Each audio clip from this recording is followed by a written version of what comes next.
Imagine you are traveling across southeastern Kansas in 1873, and the sun is dropping faster than the next town is getting closer.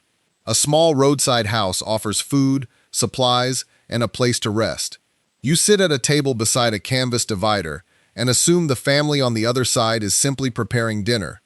What you cannot know is that travelers have been disappearing along this road. Within weeks, searchers will dig into the orchard behind this house and find bodies. That sounds like a campfire legend invented after the Wild West was over.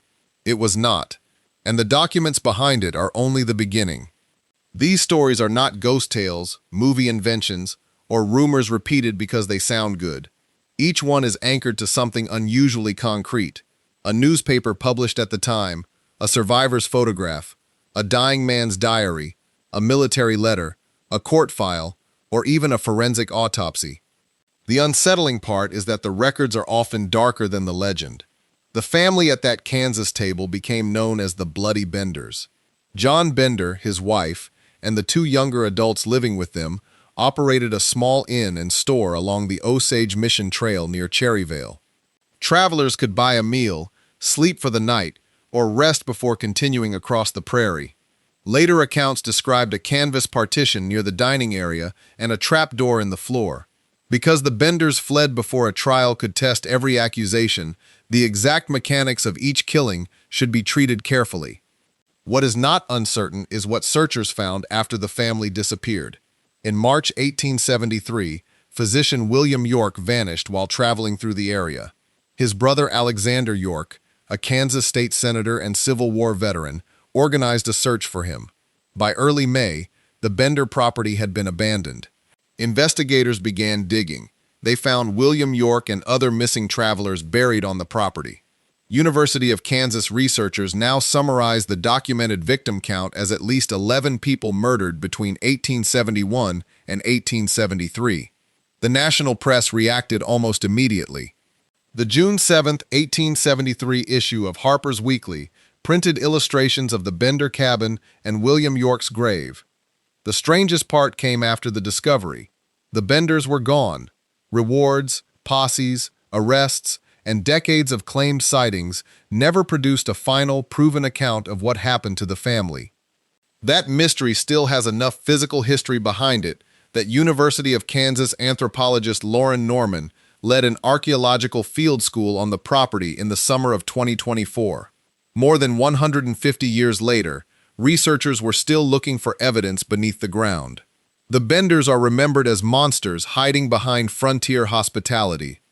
But another dark Western story unfolded in full public view in a city that would later sell the world its dreams. Los Angeles in 1871 had fewer than 6,000 residents and employed only 6 police officers. On October 24th, violence between rival Chinese factions spilled into the street, and a white civilian was killed. The death became the trigger for something much larger than the original dispute. A mob moved into the Chinese Quarter. Chinese residents who had nothing to do with the first gunfight were dragged from buildings, beaten, shot, or hanged. By the end of the night, 18 Chinese men and boys were dead. The next morning created one of the most disturbing documentary records of early Los Angeles. The Los Angeles Public Library photo collection preserves an image of 17 bodies laid out in the jail yard after the massacre. The library's history of the massacre notes that the 18th victim had already been buried. Those 18 deaths represented roughly 1/10 of the city's Chinese population. Several rioters were prosecuted, and 8 were convicted of manslaughter. But on May 21, 1873, the California Supreme Court overturned convictions in People v. Mendel and People v. Crenshaw because of defects in the indictments. The remaining prosecutions collapsed. No participant ultimately served a final sentence for the massacre. Long before Hollywood invented the glamorous West, Los Angeles had already learned how quickly mob violence could become public spectacle and then legal failure. 2 decades later, Wyoming produced a different kind of frontier nightmare. This one began not with a random mob, but with organization, money, and a list of men marked for removal.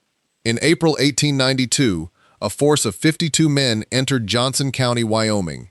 Wyo History's reconstruction of the invasion identifies 23 of them as hired gunmen brought north with cattle interests and their allies. The invaders intended to strike people they labeled rustlers, or rustler sympathizers. One of their first targets was a small rancher named Nate Champion. On April 9th, the force surrounded the KC Ranch, where Champion and Nick Ray were staying. Ray was shot early in the attack and later died. Champion remained inside the cabin while armed men kept firing from outside. Then he did something that makes this story almost impossible to improve with fiction. He kept a diary while the siege was happening. That diary was published in the Cheyenne Daily Leader on April 14, 1892, only 5 days after his death. Champion recorded the shooting, Ray's condition, the men outside, and the growing certainty that the cabin would be burned. Near the end, he wrote, "Goodbye, boys, if I never see you again." The attackers set the cabin on fire. Champion ran out and was killed.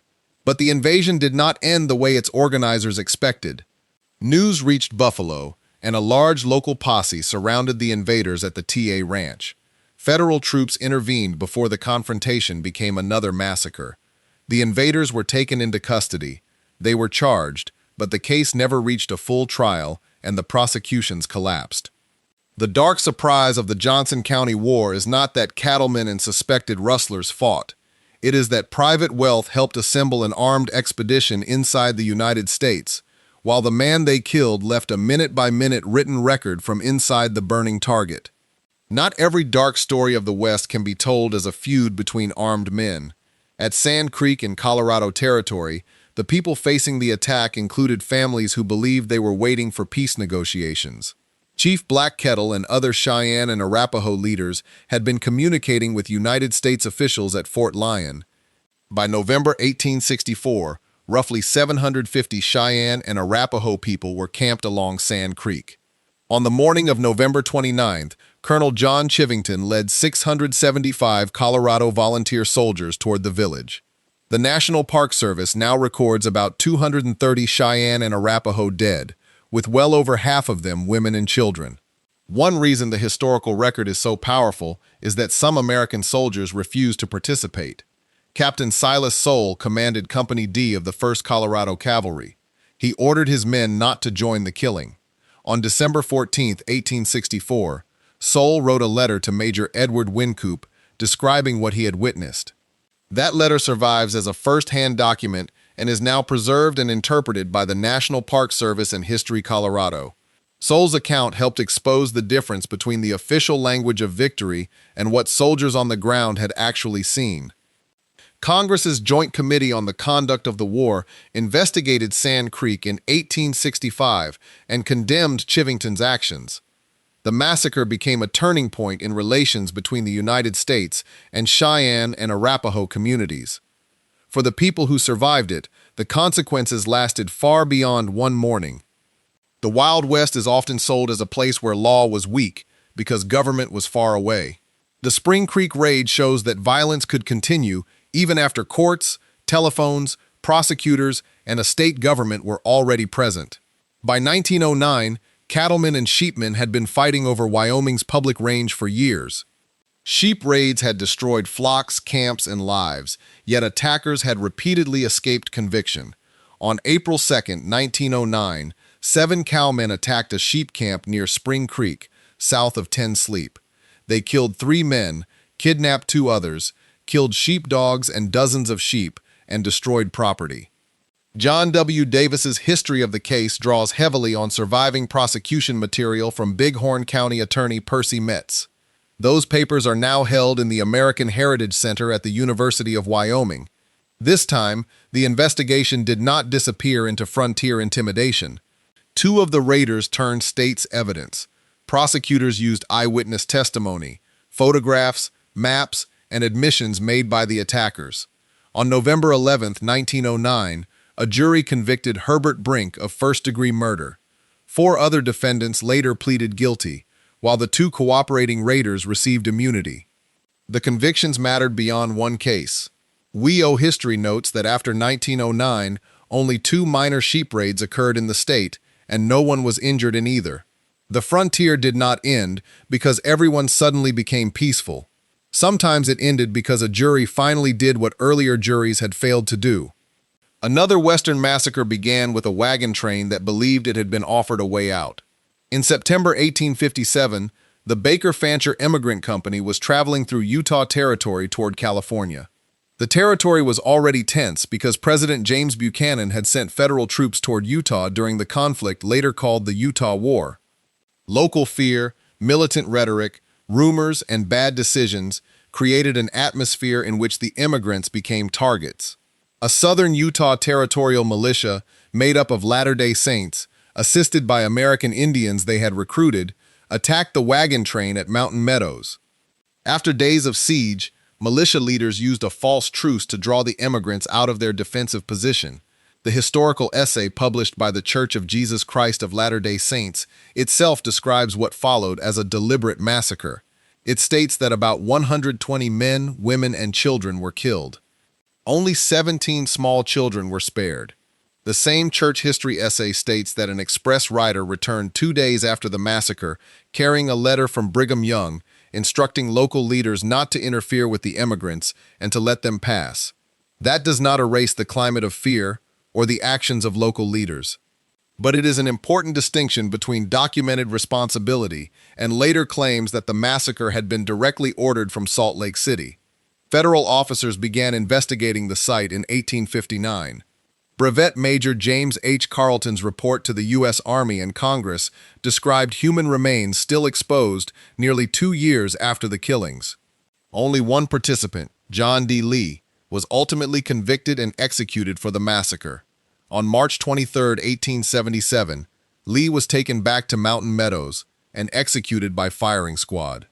The location where more than 100 immigrants had been killed became the place where the only man executed for the crime also died. Most Wild West stories end when the outlaw is buried. Elmer McCurdy's story became darker because burial did not happen when it should have. McCurdy was a failed train and bank robber, operating in Oklahoma near the end of the frontier era. On October 7, 1911, a posse killed him after a gunfight in the Osage Hills. His body went to Undertaker Joseph L. Johnson in Pawhuska. No family member came to claim it. Johnson embalmed the body with an arsenic-based preservative and eventually began charging visitors to see the dead outlaw. McCurdy's corpse then passed through carnivals, sideshows, crime museums, and amusement attractions for decades. Eventually, almost no one handling it seemed to realize it was still a real human body.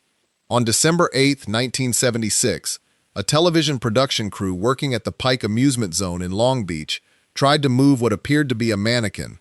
An arm broke and exposed human bone. The body was sent to the Los Angeles County coroner. On December 9th, Deputy Medical Examiner Joseph Choi performed an autopsy and confirmed that the supposed prop was a human male who had died from a gunshot wound. Forensic anthropologist Clyde Snow later compared skull radiographs with a photograph taken after McCurdy's death and helped establish the identification. Ticket stubs, a 1924 coin, embalming evidence, and the body's documented path through the sideshow business helped investigators reconstruct 65 years of post-mortem travel. In April 1977, McCurdy was finally buried at Summit View Cemetery in Guthrie, Oklahoma. Contemporary burial records and photographs place him in the cemetery's Boot Hill section beside outlaw Bill Doolin. That ending sounds invented because almost every part of it violates what we expect to happen to a dead person. But the coroner's work, the forensic identification, and the surviving records are exactly why the story is so difficult to dismiss as folklore. Taken together, these stories reveal something Hollywood westerns often hide. The darkest danger was not always the fastest gun in the street. Sometimes it was a family running an inn. Sometimes it was a mob convinced that the law would not stop it. Sometimes it was private money organizing armed force. Sometimes it was soldiers attacking people who believed they were under protection. Sometimes it was a range feud that survived long after courts and statehood arrived. Sometimes it was a false promise of safe passage. And sometimes the most disturbing part of an outlaw's story began after he was already dead. The Wild West produced legends because records were incomplete, memories changed, and storytellers filled the gaps. But these cases are disturbing for the opposite reason. They left records. Which of these true stories changed the way you picture the Wild West?